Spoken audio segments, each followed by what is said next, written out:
क्या supreme court के माननीय जज खुद को सेक्युलर साबित करने के लिए एक धर्म विशेष के फैसले में ज्यादा दिलचस्पी ले रहे हैं, या फिर खुद को संसद और सरकार से ऊपर साबित करने की होड़ है? यह सवाल इसलिए क्योंकि सुप्रीम कोर्ट के हाल के कुछ फैसलों के बाद दोनों तरह के सवाल उठाए जा रहे हैं, और ये सवाल सिर्फ आम आदमी ही नहीं बल्कि उपराष्ट्रपति से लेकर मंत्री तक, वरिष्ठ वकीलों से लेकर बुद्धिजीवियों तक कर रहे हैं। मुख्य न्यायाधीश जस्टिस संजीव खन्ना वक्फ बोर्ड की सुनवाई के दौरान कहते हैं कि जब हम सुनवाई करते हैं तो हमारा कोई धर्म नहीं होता, न्याय ही जजों का धर्म है। उन्हें ऐसा क्यों कहना पड़ा? धर्म तो राष्ट्रपति का भी नहीं होता, धर्म तो देश के प्रधानमंत्री का भी नहीं होता।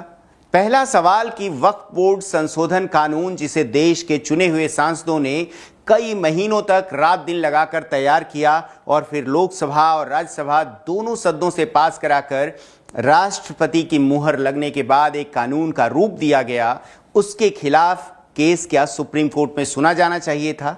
सवाल यह भी है कि जिन सांसदों ने संसद के भीतर वक्फ बोर्ड को लेकर वोट किया, क्या उन सांसदों द्वारा ही सुप्रीम कोर्ट में कोई याचिका दाखिल की जा सकती है? सवाल इस पर भी बनता है कि क्या एक सांसद को वकील बने रहना चाहिए, क्योंकि इस केस में एक पक्ष के दोनों वकील कपिल सिब्बल और अभिषेक मनु सिंघवी सांसद हैं।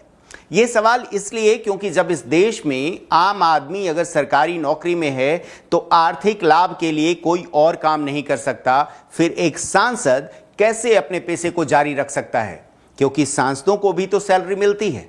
लेकिन इस विषय पर फिर कभी चर्चा करते हैं। अभी सुप्रीम कोर्ट पर वापस लौटते हैं। देश की व्यवस्था कहती है सुप्रीम कोर्ट अपने आप में एक स्वतंत्र संवैधानिक व्यवस्था है, तो संसद एक लोकतांत्रिक और संवैधानिक अधिकारों के साथ कई मसलों में सुप्रीम कोर्ट से भी ज्यादा ताकतवर है। सुप्रीम कोर्ट के वकील अश्विनी उपाध्याय वक्फ बोर्ड के खिलाफ 2021 में एक याचिका लगाते हैं, तो यही सुप्रीम कोर्ट उनसे पूछता है आपकी कितनी जमीन पर वक्फ बोर्ड ने कब्जा कर लिया, और याचिका खारिज कर दी। अब जज साहब ने अश्विनी उपाध्याय से यह सवाल क्यों पूछा? यही नहीं दोस्तों, जब देश के दिग्गज वकील विष्णु शंकर जैन वक्फ के खिलाफ सुप्रीम कोर्ट पहुंचते हैं तो जज साहब कहते हैं कि हाई कोर्ट जाओ, सुप्रीम कोर्ट क्यों आए, हमारा वक्त कीमती है। लेकिन जब वक्फ संशोधन कानून के खिलाफ देश के 100 अलग अलग लोग याचिका लगाते हैं तो सुप्रीम कोर्ट 24 घंटे के भीतर तैयार क्यों हो जाता है? इस कहानी को समझने के लिए अगले 10 मिनट तक हमारे साथ बने रहिए। आपको बताते हैं सुप्रीम कोर्ट के बहाने कैसे नरेंद्र मोदी की कुर्सी खींचने की तैयारी चल रही है। इस वीडियो को पूरा देखिएगा और आखिर में अपनी राय भी दीजिएगा।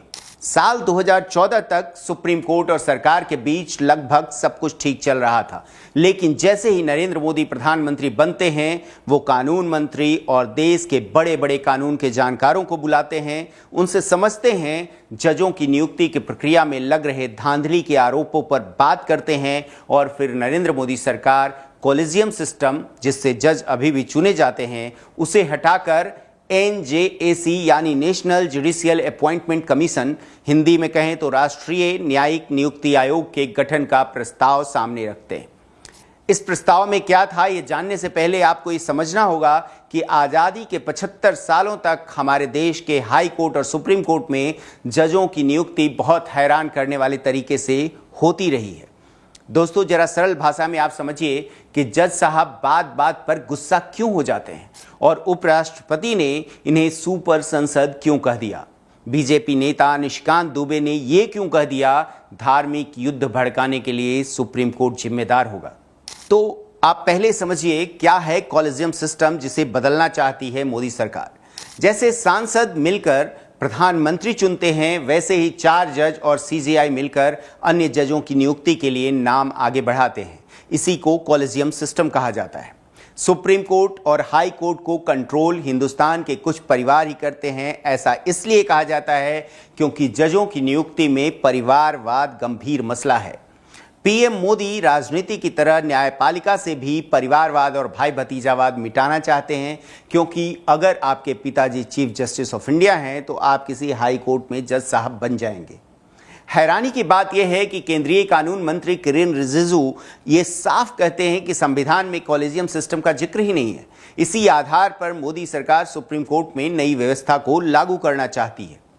इसलिए नरेंद्र मोदी सरकार एक नया कानून लेकर आई जिसमें यह नियम बनाया कि जिस कॉलेजियम सिस्टम में सिर्फ जजों का पैनल होता था उसमें कानून मंत्रालय भी होगा और 2 विशेषज्ञ भी होंगे।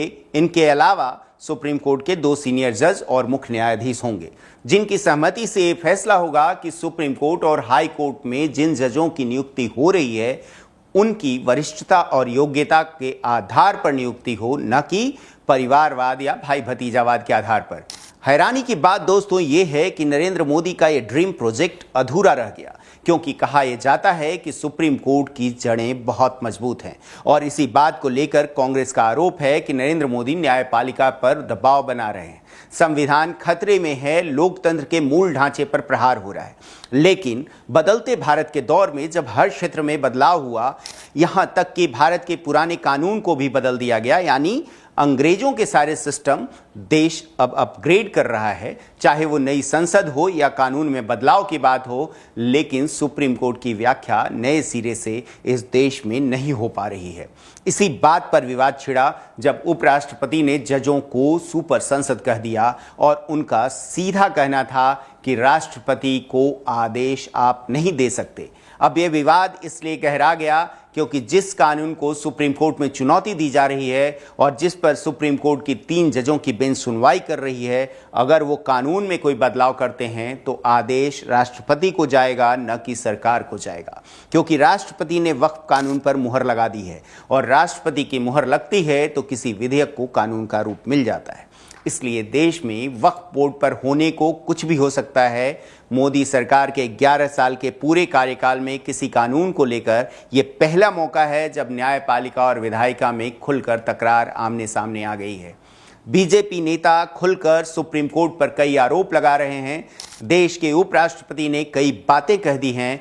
मोदी सरकार लगातार उच्च स्तरीय बैठकें बुला रही है। राष्ट्रपति से देश के गृह मंत्री और प्रधानमंत्री की मुलाकात हो रही है।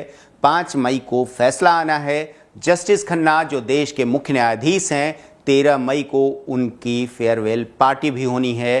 क्या कोई वो ऐसा फैसला सुनाने जा रहे हैं जो हिंदुस्तान के लोकतांत्रिक इतिहास में कभी सुनाया नहीं गया? क्योंकि लोकतांत्रिक व्यवस्था में आमतौर पर सुप्रीम कोर्ट संसद के फैसले में सुझाव तो दे सकता है, अंतरिम रोक लगा सकता है, लेकिन फाइनल कानून तो संसद में ही बनता है। धन्यवाद।